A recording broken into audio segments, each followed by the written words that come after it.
Vamos direto para essa questão. Ela é altamente sensitiva e perigosa, de certa medida, e é um componente político que a gente precisa olhar com muito cuidado, que alguns chamam, digamos assim, entre aspas, ok? Entre aspas, de guerra religiosa. A reportagem é de Adriana de Luca. As campanhas de Lula e Bolsonaro precisaram desviar as atenções por um instante da construção de pactos políticos neste início de segundo turno, para que os candidatos dessem explicações sobre suas crenças ou valores religiosos. Na última terça-feira, o presidente Bolsonaro participou de um culto de uma igreja evangélica no centro de São Paulo. No mesmo dia, Lula se encontrou com padres franciscanos na capital paulista. As movimentações foram uma resposta a boatos, desinformações e falsas alegações que estão circulando sobre o tema. É um eleitorado importante porque isso está muito ligado às raízes do Brasil, né? O Brasil é extremamente religioso. Não é nenhuma novidade.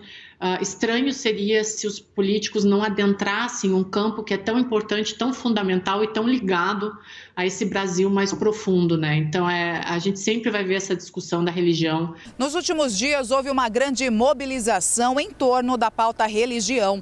Nas redes sociais, um vídeo antigo de Bolsonaro em uma loja maçônica viralizou e foi usado por apoiadores do ex-presidente Lula como munição de ataque para tentar enfraquecer o presidente no eleitorado evangélico. Do outro lado, bolsonaristas compartilharam um vídeo associando Lula ao satanismo. A religião, ela mexe muito com emoção. E a emoção nem as pesquisas e nem ninguém consegue captar porque ela não é quantitativa. Então, normalmente, aquela pessoa que segue mais uma religião, que ela é mais fervorosa, ela tende a votar naquele que defende mais a sua religião, por se tratar completamente de emoção. O ex-presidente Lula tem uma ligação histórica com a Igreja Católica. Contou com o apoio de grandes líderes católicos, como os arcebispos Dom Cláudio Umes e Dom Paulo Evaristo Arnes. Lula espera ainda usufruir do capital político que seu vice, Geraldo Alckmin, e Marina Silva têm juntos a grupos religiosos. Já a aliança mais forte de Bolsonaro, atualmente, é com a Igreja Evangélica. O presidente defende a pauta de costumes conservadores que agrada a maioria desse segmento, o que acaba lhe convertendo em votos. Buscando crescer ainda mais nesse eleitorado, a ideia da campanha é intensificar eventos em igrejas e templos. Brúcio, acho que, bom, você é mais novo que eu, né, Brúcio? Mas a gente lembra que figura simbólica foi essa de Dom Paulo Evaristo Arnes, um franciscano. Essa imagem do Lula com os franciscanos ontem tem, para quem mexeu com essa origem do PT, um significado muito forte e imediato. É impossível imaginar o nascimento do PT sem as comunidades de base, sem a atuação de padres franciscanos e a sua devoção aos pobres. Mas de lá para cá mudou muito, Brúcio. E as periferias, que seriam, digamos, o foco da atuação pastoral da Igreja Católica, foram, digamos, hoje são, não vou dizer dominadas, mas tem uma influência tão forte das denominações pentecostais que isso inverteu o jogo para o PT? Olha, o PT teve uma origem muito forte nas comunidades eclesiais de base, né? Lula, na verdade, vai da igreja ao sindicalismo à política. As pessoas que não conhecem a história dele, isso é muito forte. O PT se aproximou muito nessa eleição, ou se reaproximou muito da Igreja Católica. O Lula voltou a reconstruir relações. Há figuras como Gabriel Chalita, vinculado ao ex-governador Geraldo Alckmin, que é muito forte na Igreja Católica e está atuando aí junto com o Lula. E Lula também procurou lideranças vinculadas à Igreja Evangélica, algumas lideranças vinculadas à Baixada Fluminense, à Marina Silva. Mas o fato é que Lula tem mais condições, e isso as pesquisas também já mostravam, de ganhar e consolidar votos entre os católicos do que entre os evangélicos. Porque embora Lula tenha, digamos, algumas lideranças evangélicas o apoiando, em Minas, no Rio, em São Paulo, Bolsonaro tem as grandes denominações pentecostais a seu lado. O principal líder dessas denominações é o Silas Malafaia. Então, ele está jogando com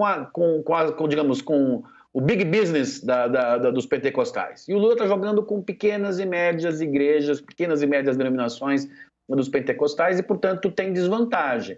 Entre os católicos, o Lula tem ido melhor. Esse debate da matéria é muito interessante. Não sei se vocês viram os vídeos.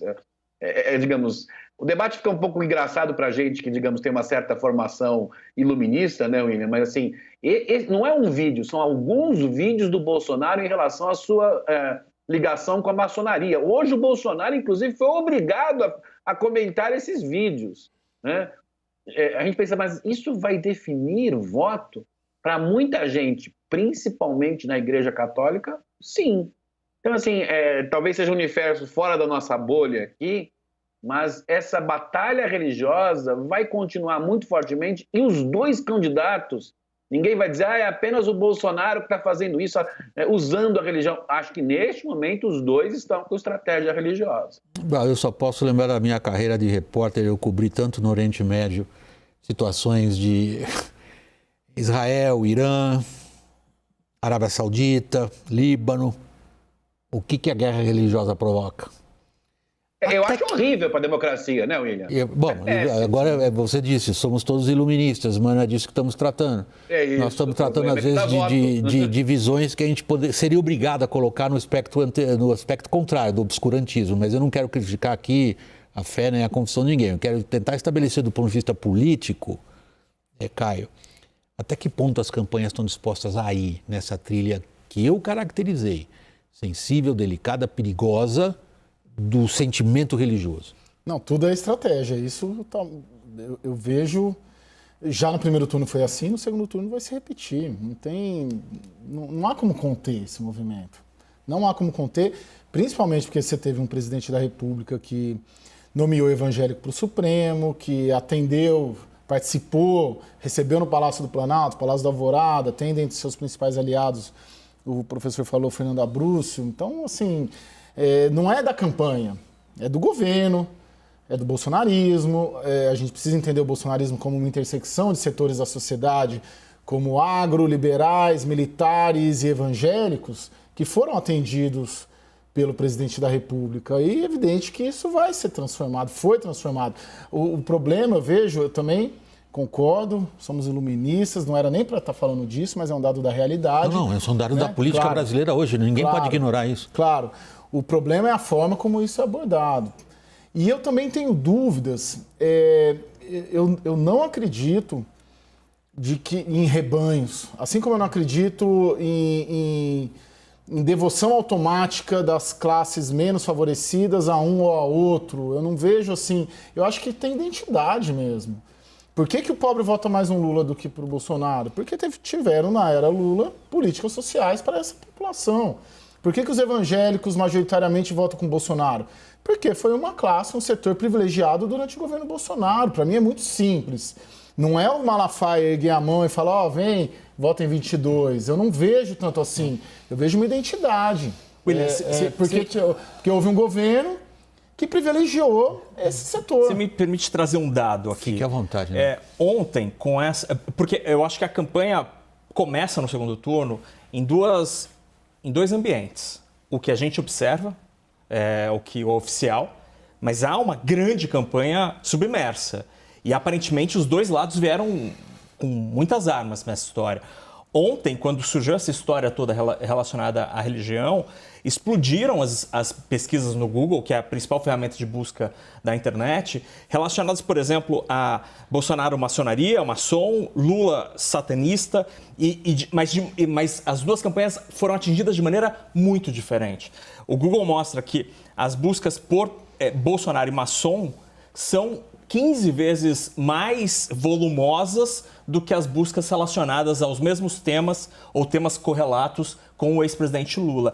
Essa onda continua, ela vai diminuindo gradativamente, mas até agora, começo da noite de hoje, continuava pelo menos 5 vezes mais temas relacionados a Bolsonaro do que a Lula. Eu vou ter que interromper a discussão aqui por causa do nosso horário, mas nós vamos voltar a isso. Eu, particularmente, do meu lado, do que eu já vivi na minha vida como repórter, quando entra a religião no meio da discussão política, eu acho que é sempre a situação mais perigosa. A palavra de Deus, qualquer que seja o Deus em que se acredita, é inegociável. Sim.